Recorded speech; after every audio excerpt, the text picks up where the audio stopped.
congratulations on the original Night Manager, because that was such...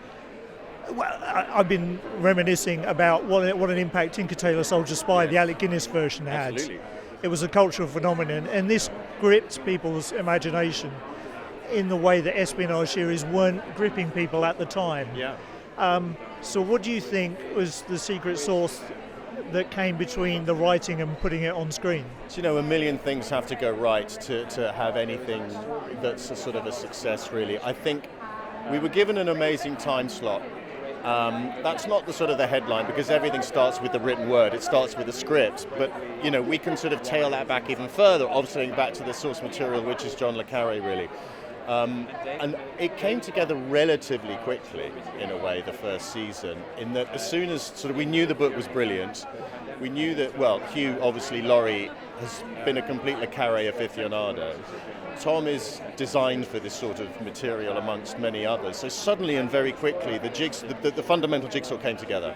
And then once you start dealing with spies and glamour and everything else, it just came together. And I think there's an alchemy to making something successful, and you can't bottle it. You can put all the ingredients together, and you can expect a hit, but it doesn't necessarily mean you're going to have one. So there's the final. I mean, the final arbiters of any piece of work are the audience, and the audience brilliantly embraced it.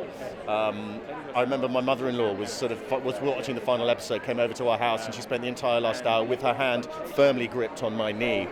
It was that tense, and I thought, well, if she's doing that, we've probably got quite a successful show on our hands.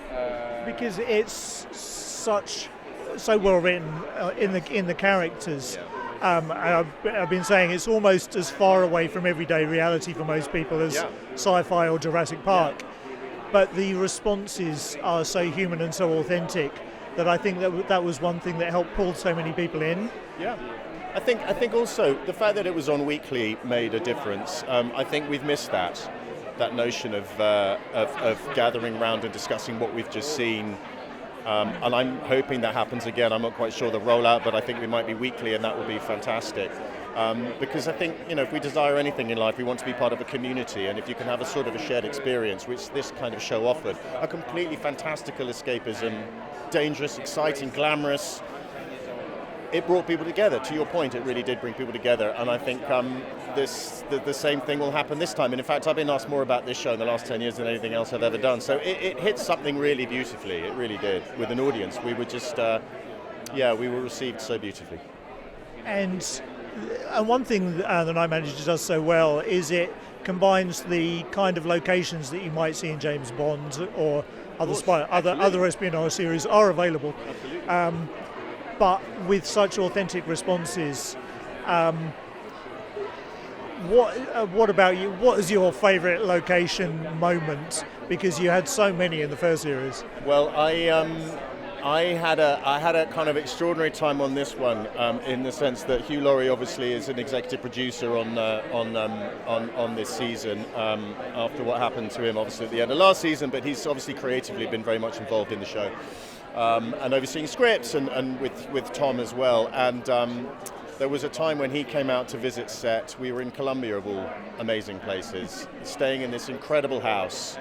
And we sort of sat on the deck and we shared a drink. And we had a nice moment, Hugh and I. I mean, Hugh Laurie has been an enormous gift to me over the last 10 years. Meeting him on the first season has been amazing. We became good friends, and I value that enormously.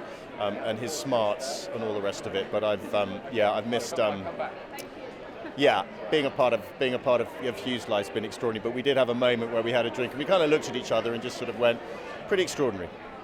So I value that. It was indeed. Well, congratulations Thank again. You so Lovely much. to speak to you. Thank you. Ladies and gentlemen, you're watching Hey You Guys! Hey, you guys! Hey, you guys! Hey, that's what they all say. Hey, you guys! Hey, you guys!